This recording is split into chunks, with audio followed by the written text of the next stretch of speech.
네, 여러분 반갑습니다. 지난 시간까지는 우리가 평화를 WCC의 경우에는 선교의 목표로 삼았다. 이렇게 말씀을 드렸고, 왜 선교의 목표로 삼았는지 이런 것들을 살펴보았습니다. 자, 그렇다면 오늘은 이제 WCC가 평화를 선교의 목표로 삼았을 때 이것이 어떤 점들이 문제가 될 수 있는지, 어떤 것들을 고민해야 할지 이런 것들을 좀 살펴보도록 하겠습니다. 오늘 강의는 교재 95페이지에서 103페이지까지 내용을 다루고 있습니다. 네, 교재 현대선교의 목표들 95에서 103페이지를 참조하시면 되겠습니다. 네, 가장 먼저 생각해야 될 문제는 대로 WCC가 말하는 이 평화의 개념, 즉 정의로운 평화라고 말하죠. 영어로는 just peace. 이 just peace라고 하는 것이 상당히 그 개념 자체가 애매모호하다라는 점입니다. 이 선교라고 하는 것은 교회가 반드시 행해야 할, 즉 주님의 명령에 따라서 반드시 실천해야 할 실천 목표이기 때문에 우리가 실천을 하려고 하면 그 개념이 명확할수록 좋습니다. 개념이 흐리멍덩하고 개념이 애매모호하고 보는 사람마다 생각이 다 다른 그런 개념이라면 그것을 실천하는 것은 더더욱 어려워지게 됩니다. 앞에서도 잠시 언급했듯이 이 WCC가 말하는 정의로운 평화라는 개념은 두 가지를 합해 놓은 개념이라고 그랬죠. 하나는 어떤 경우에 정당 방어 차원에서 전쟁은 정당하다라는 정당 전쟁 이론과 어떤 경우에도 전쟁은 용납될 수 없다, 정당화될 수 없다라는 평화주의, 이 두 가지는 서로 상당히 모순되죠. 그런데 WCC는 정당성도 중요하고 또 평화도 중요하다는 생각에서 이 둘을 한 개념 속에 묶었습니다. 그래서 정의로운 평화라는 개념을 만들어냈는데 이거 자체가 서로 모순되는 것을 묶었기 때문에 이게 상당히 애매모호한 개념이 될 수 있다라는 것입니다. 이것은 제 분석뿐 아니라 이화여대 장윤재 교수, 이분은 WCC의 아주 적극적인 참여자죠. 제14총회 때 WCC 중앙위원으로 한국 대표로 선정되신 분이기도 합니다. 이분이 WCC의 평화 개념에 대해서 평가한 글, WCC 평화신학과 실천이라는 글에서 이런 얘기를 했습니다. 전체적으로 just peace, 정의로운 평화죠. 이거는 정당 전쟁론과 평화주의와의 차별성으로 정의를 제안했지만 정작 자신이 말하는 정의가 어떤 정의인지 말하지 않았다. 말뿐인 정의라는 인상을 지울 수 없다. WCC 신학자가 봐도 WCC가 말하는 정의로운 평화라는 개념은 도대체 정확하게 무엇인지가 정의되지 않았다는 것이죠. 그래서 이게 그냥 말뿐인 정의 같다라는 것입니다. 또 계속 이런 얘기를 했습니다. 정의로운 평화라는 모호한 평화 개념을 가지고 왈가왈부하기보다 실질적으로 체감하는 폭력의 구체적 사례들을 나누는 것이 평화를 구상하고 실천하는 데 더 필요하다. 이런 얘기도 했습니다. 그냥 장윤재 교수가 봐도 이 정의로운 평화라는 WCC의 개념이 굉장히 모호하다라는 것입니다. 그거 가지고 이게 뭐 정의로운 평화냐, 뭐 평화냐, 이런 얘기하기보다는 오히려 구체적인 폭력의 사례들을 나누면서 이걸 어떻게 해결할 것인가라는 어떤 대안을 제시하는 것이 훨씬 더 합리적이고 실제적인 것이 아닌가 이런 주장이죠. 그다음에 또 정의로운 평화에서 이 정의 이것도 상당히 애매한 개념입니다. 이 정의라는 것이 보는 사람마다 서로 무엇이 정의롭다라는 것에 대한 생각이 다를 수 있다라는 것입니다. 장신대 전 총장이셨던 김명룡 총장님께서 이런 이야기를 하셨습니다. 정의는 평화가 건설되는 반석과 같은 기초인 것은 틀림없지만 유감스럽게도 이 땅 위에는 모든 사람이 동의하는 정의 개념을 찾기가 어려운 경우가 흔히 있다. 이렇게 이야기하면서 왜 그러느냐? 그 이유에 대해서 다음과 같이 설명했습니다. 우리는 상대편의 90%의 잘못이 있다고 보는데 상대편은 우리 쪽에 90%의 잘못이 있다고 주장하는 경우가 흔히 있다. 그렇게 말하고요. 또 양측의 가치관이나 문화나 종교나 정치 질서가 다른 경우에 정의에 대한 개념과 정당성에 대한 이해가 근본적으로 달라지기 때문이다. 이런 이야기를 했습니다. 즉, 이 자기가 가지고 있는 가치관 또는 문화, 종교 이런 것에 따라서 어떤 것을 더 정의롭게 보느냐가 달라질 수 있다라는 것입니다. 자, 여러분, 제가 여러분에게 한번 질문을 해보겠습니다. 제가 여러분에게 이번 학기 말에 성적을 드릴 때 여러분이 시험을 친 것 또는 과제를 한 것, 출석을 한 것, 그것을 다 평가해서 여러분의 시험 점수를 여러분의 성취한 것에 따라서 점수를 다르게 주는 것이 정의일까요? 아니면 처음부터 모든 사람은 다 능력이 다르기 때문에 가장 정의로운 것은 여러분의 성적 낸 것을 다 모아가지고 그것을 숫자로 나누어서 평균을 내서 여러분에게 똑같이 점수를 드리는 것이 정의일까요?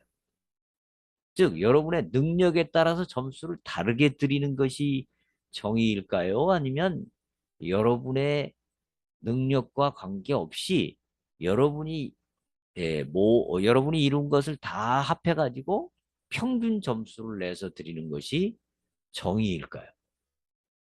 아마 자본주의 시장 경제 사회에 익숙한 분들의 경우는 능력에 따라 다르게 주는 것이 정의라고 생각할 수 있을 것입니다. 반면에 공산주의에 익숙한 사람들은 평균 점수를 주는 것이 다 똑같이 주는 것이 다 정의라고 생각할 수 있을 것입니다. 우리가 관점에 따라서 보는 입장에 따라서 정의라는 것도 다 다르다는 것이죠. 그래서 WCC가 말하는 이 정의로운 평화, WCC는 평화를 자꾸 정의로운 평화로 가야 된다라고 말하는데 이것 자체가 아주 애매모호한 개념이기 때문에 이걸 가지고 또 우리 교회가 평화를 추구한다면 이건 도저히 달성하기 어려운 그런 면이 있다라는 것입니다. 두 번째로 생각할 문제는 이 우리 교회가 평화를 이야기할 때는 이 세상에서 말하는 평화와는 다른 관점이 필요합니다. 즉 성경적인 평화 개념, 또 성경에서 말씀하는 평화 달성의 방안 이런 것들에 대한 논의가 필요한 것이죠. 세상이 말하는 평화와 성경이 말씀하는 평화는 어떻게 다르고 우리 인간은 왜 평화가 되지 않는지 이런 것들을 제시하면서 그 성경적인 대안을 제시하는 것이 상당히 중요하다고 봅니다. 실제 장윤재 교수도 WCC가 말하는 저스티스라는 개념은 미국 대통령이었죠. 부시 대통령, 또 오바마 대통령도 이미 사용한 개념이다. 이렇게 말한 바 있습니다. 즉, 저스피스라는 것은 성경에서 나온 것이기보다는 그냥 보통 일반 정치에서도 이야기하는 개념이다라는 것이죠. 성경에서 말씀하는 평화는 샬롬이라는 의미와 가장 가깝다고 볼 수 있습니다. 그런데 이 성경이 말씀하는 샬롬은 이 장신대 구약학 교수였던 그 박동현 교수의 연구에 의하면 이건 단순히 전쟁을 잠시 중지하거나 전쟁이 끝난 상태 또는 사회의 질서가 잘 유지되어 안정된 상태 뭐 이런 정도를 뜻하는 것이 아니라는 것입니다. 이것은 사람이 이 세상에 바랄 수 있는 완전한 상태를 뜻하는 말로 이것은 오직 한 분 창조주 하나님의 다스림을 받는 세계의 질서라고 할 수 있다. 이렇게 말했습니다. 그러니까 하나님의 질서, 하나님의 통치를 받는 질서가 바로 샬롬이라고 한다면 이 샬롬의 핵심은 하나님과의 관계이죠. 즉 하나님과의 개인적인 관계이고 영적 차원이 그 근본에 있다라는 것입니다. 평화는 그저 인간들끼리 서로 전쟁 없이 모두가 잘 사는 것 그것이 성경이 말씀하는 평화가 아니고 성경이 말씀하는 평화는 우리의 창조주 되신 하나님과 바른 관계를 갖는 것. 또 하나님 앞에 올바로 순종하는 것. 그것이 바로 평화의 핵심 개념이라는 것입니다.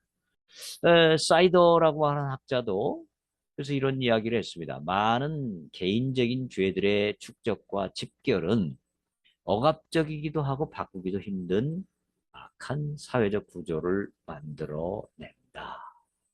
그렇죠. 이 악한 사회적 구조, 또 폭력, 전쟁 이런 것들이 기본적으로 개인적인 죄들의 축적과 집결의 결과다라는 것입니다. 실제 WCC도요. 초창기에는 이런 그 영적 차원을 굉장히 중요하게 생각했습니다. 예를 들면 지금으로부터 약 70여 년 전에 열린 제2차 에반스턴 총회 1954년에 열렸죠. 여기에 보면 이런 이야기를 합니다. 기본적으로 그 문제는 영적인 문제이기 때문에 경제적, 정치적인 수단들만 가지고서는 해결될 수 없을 것이다. 인간의 심성이 변화되어야 한다. 즉, 평화의 문제가 1954년에만 해도 WCC는 이게 영적인 문제다. 인간의 심성이 먼저 변화되어야 된다. 이런 주장을 했습니다. 또 계속해서 이런 얘기를 했습니다. 이러한 상황 속에서 기독교의 가장 최우선적인 책임은 예수 그리스도의 변화시키는 힘을 사람들의 마음 위에 심어주는 것임에 틀림없다. 즉 평화를 이루는 데 있어서 기독교 교회의 우선적인 책임은 예수님을 만나게 하는 것이다 라는 것이죠. 예수님을 만나고 개인의 영적이고 개인적인 차원이 변화될 때 거기서부터 평화가 진정으로 시작된다는 것이죠. 그런데 이 오늘날 WCC는 이런 영적 관심이 거의 없는 것처럼 보입니다.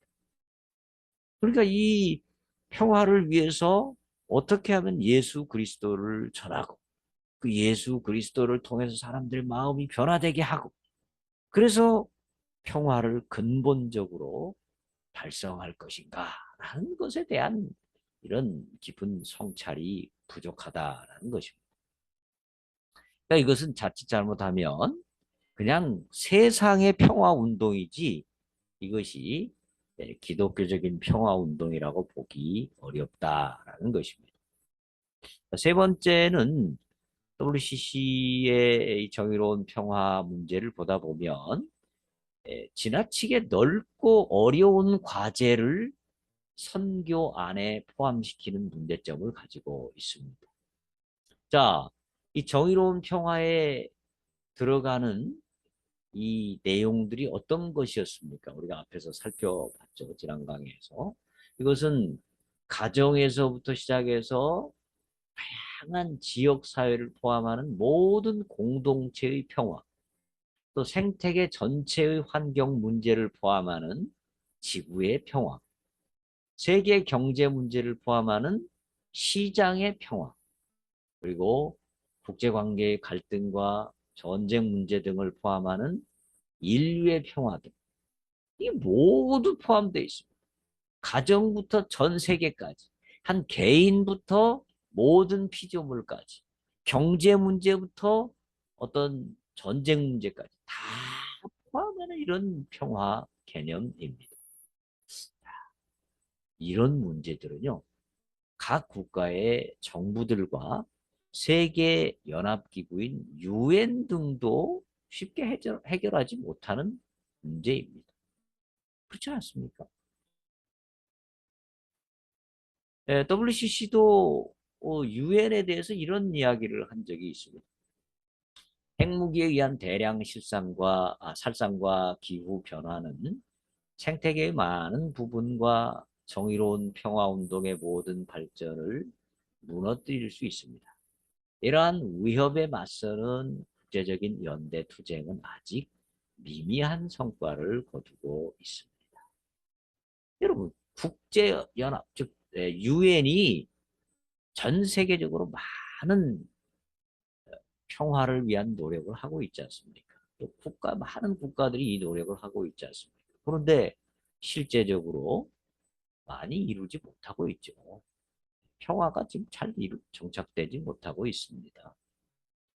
저도 이번에 8월 말부터 9월 초까지 열리는 독일에서 열린 11차 WCC 총회에 참여를 하고 왔죠. 에, 그런데 거기에 가보니까 지금 이제 한참 러시아와 우크라이나 국가 간에 서로 지금 전쟁이 6개월 이상 지속되고 있지 않습니까? 여기에 가보니까 러시아 교회 대표도 거기 와 있고 우크라이나 교회 대표도 와 있습니다. 와 있었습니다. 그래서 WCC가 이 양 대표들을 서로 만나게 하려고 다양한 중재 노력을 했습니다. 또 우크라이나 교회 대표도 기자회견까지 하면서 만남을 원했지만 결국 아무런 만남도 이루어지지 못했습니다. 설사 러시아 대표가 우크라이나 교회 대표를 만난다고 평화가 이루어질까요? 해결될까요? 러시아 교회 대표가 푸틴의 말을 무시하고 우리는 평화롭게 평화를 이루어야 된다. 휴전해야 된다. 또는 전쟁을 끝내야 된다. 이런 얘기를 하기도 어렵겠지만 한다고 과연 해결이 되겠냐 말이죠. 그래서 유엔이나 미국이나 모든 강대국들도 이 평화의 문제를 쉽게 해결하지 못하고 있습니다. 이게 냉엄한 현실입니다. 그래서 장윤재도 이 WCC의 평화 선언에 대해서 이런 이야기를 했습니다. 여전히 문구적 선언에 그치고 있다. 이 에큐메니칼 학자인 장윤재 교수도 WCC가 말하는 평화는 그냥 문구적 선언에 그치고 있다라는 겁니다. 하나도 제대로 이루어지는 것이 없다라는 것이죠. 네. 네, 물론 우리는 열매가 많든 적든 또 그 과제가 크든 뭐 작든 교회가 평화를 위해서 기여해야 하는 의무를 지닙니다. 교회는 세계 속에서 평화 실현을 위해서 노력해야 할 책임이 있습니다. 하지만 세계 모든 영역의 문제, 즉 각 정부나 세계 정부도 해결하지 못하는 평화 문제를 선교의 목표로 삼는다면 안타깝게도 교회는 주님 다시 오실 때까지 이 과제를 결코 이룰 수 없을 것입니다.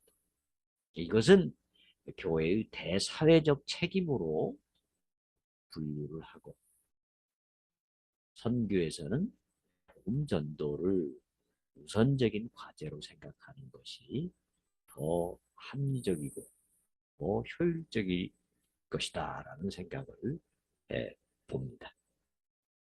결코 이룰 수 없는 것, 하늘의 별을 따와다가 당신의 품에 안겨드리겠습니다. 뭐 이런 것은 예, 어린 시절에나 젊은 시절에 연애할 때는 가능한 시적인 표현이지만 이거를 선교의 목표로 정한다는 것은 현실적으로 가능치 않다. 그래서 결국 현실적으로 가능치 않은 일도 제대로 못하고 그러면서 정작 교회가 해야 되는 이 복음 전도의 사명, 평화의 가장 근본적인 사명인 복음 전도가 약화될 수 있다는 것은 상당히 위험한 일이 아닐까라는 생각을 해보게 됩니다. 이제 네 번째 문제는 평화와 전도의 딜레마 문제입니다. 독일의 신학자죠. 몰트만 교수는 십자가에 달리신 하나님이란 책에서 이런 이야기를 했습니다. 신학과 교회가 현대의 문제들에 부심하고 관계하면 할수록 자신의 기독교적 정체성이 더욱 더 위기에 떨어진다라는 말을 했습니다. 즉, 교회의 정체성과 교회의 사회 참여 이 두 가지 다 필요하지만 이것은 반비례적 관계를 가진다라는 것입니다. 즉, 마치 그 놀이터의 시소와 같이 어느 하나가 강조되면 다른 하나가 약화되고 어느 하나가 또 강조되면 다른 하나가 약화되는 이런 반비례의 관계가 있다라는 것입니다. 자, 한번 예를 들어서 생각해 볼까요? 어떤 교회는 정체성을 굉장히 강조하는 교회가 있다고 생각해 보십시다. 정체성이라는 건 무엇입니까? 우리 교회가 무엇인가? 라는 것을 생각할 때 오직 예수님을 믿어서 구원받는다. 또 그 구원받은 자들이 모인 곳이 바로 교회다. 그리고 이 교회는 구원받은 자들의 모임이기 때문에 이 세상을 향해서 이 구원 소식을 전하고 교회로 인도하는 것이 교회의 가장 중요한 책임이다. 라고 생각하는 교회는 주로 정체성을 굉장히 강조하는 교회라고 볼 수 있죠. 약간은 보수적이고 좀 복음적인 교회일 것입니다. 반면에 사회 참여를 강조하는 교회는 어떻게 이야기할까요? 하나님은 교회만을 사랑하는 것이 아니라 이 우주 전체를 사랑하신다. 하나님의 뜻은 그렇기 때문에 단지 몇 명을 교회로 인도하는 전도가 아니라 하나님이 사랑하시는 세상을 잘 섬기는 것이다. 이렇게 주장하는 교회라면 그것은 사회 참여를 강조하는 교회죠. 이런 교회의 경우에는 전도보다는 또는 교회가 예수님의 구원받은 자들의 모임이고 이곳에만 구원이 있다라는 생각보다는 이 세상을 잘 섬기는 것을 선교의 핵심 과제로 생각하고 교회의 중심 과제로 생각하는 것이죠. 그러다 보니까 자연히 뭐가 약화됩니까? 전도가 약화되는 것이죠. 그래서 사회 참여를 강조하는 교회는 지금 우리가 보고 있는 이 WCC 같은 그런 기구에 소속된 교회들이라고 볼 수 있죠. 네. 자, 그래서 이 정체성을 강조하면 아무래도 사회 참여보다는 전도를 더 강조하게 되고 사회 참여를 강조하는 교회는 아무래도 전도보다는 사회를 섬기고 모든 사람이 다 구원을 받는다라는 생각을 많이 하는 경향이 있다라는 것입니다. 이런 점에서 이제 것까지는 서로 반비례하고 그런 점에서 딜레마다라는 것이죠. 실제로 WCC 총무였던 비서트 호프트라는 분이 계셨는데 이분이 WCC가 보금 운동이 약하다는 것을 솔직하게 인정한 그런 글이 있습니다. 거기 보면 이런 얘기를 했습니다. 복음주의자들이 일으키는 가장 타당한 질문은 에큐메니칼 운동이 선교와 복음 전파의 우선적 과업을 등한히 하지 않느냐는 질문이다. 이 질문은 적절한 질문이다. 왜냐하면 WCC 교회들과 복음주의 교회들을 비교해 볼 때 후자가 더 많은 인력과 재력을 복음화와 해외 선교에 투자하고 있기 때문이다. WCC 총무도 WCC 교회들과 복음주의 교회들을 비교해 보면 복음주의 교회가 복음화를 위해서 더 많은 투자를 하고 노력을 한다라는 것입니다. 그러면서 WCC는 선교와 복음 전파의 우선적 과업을 등한히 한다라는 이 지적에 대해서 맞다라고 솔직하게 인정을 한 것입니다. 자, 그렇다면 이런 딜레마는 평화와 전도에도 적용이 됩니다. 평화를 강조하면 전도는 자꾸 약화된다라는 것이고요. 왜 평화를 강조하면 전도가 약화될까요?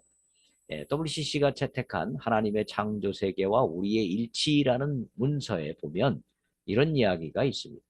우리는 우리와 다른 신앙을 가진 사람들과 서로 나누고 배움으로써 정의와 평화를 위해 조금 중략하고 함께 부르심 받았음을 점점 더 깨달아가고 있다라고 말했습니다.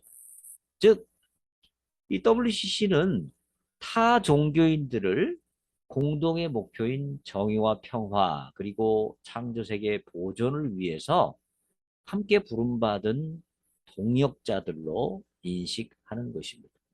물론 맞죠. 타종교인들도 우리가 정의, 평화, 창조 보존을 위해서 함께 일할 수 있습니다. 그러나 성경에 의하면 타종교인들은 우선적으로 저들은 전도의 대상이라는 것이 또한 분명한 사실이죠. 저들을 전도해야 되는 것이 기독교인의 또 교회의 주요한 선교적 책임인 것입니다. 그런데 이 WCC의 입장에서 볼 때는 그들과 평화를 만들어야 되고 평화를 유지해야 되고 함께 이 세상을 평화롭게 만들어 가야 된다라는 생각이 굉장히 강하기 때문에 그들에게 당신들은 오직 예수님을 믿어야 합니다. 그래야만 구원이 있습니다. 이런 말을 하게 되면 당연히 거기에서 어떤 분란과 분쟁과 갈등이 생길 수 있잖아요. 그러니까 WCC는 이런 평화에 대한 깊은 관심 때문에 그것을 우선순위에 두기 때문에 결국 복음 전도를 자꾸 뒤로 미루고 이것을 부차적인 것으로 만드는 경향이 있다라는 것입니다.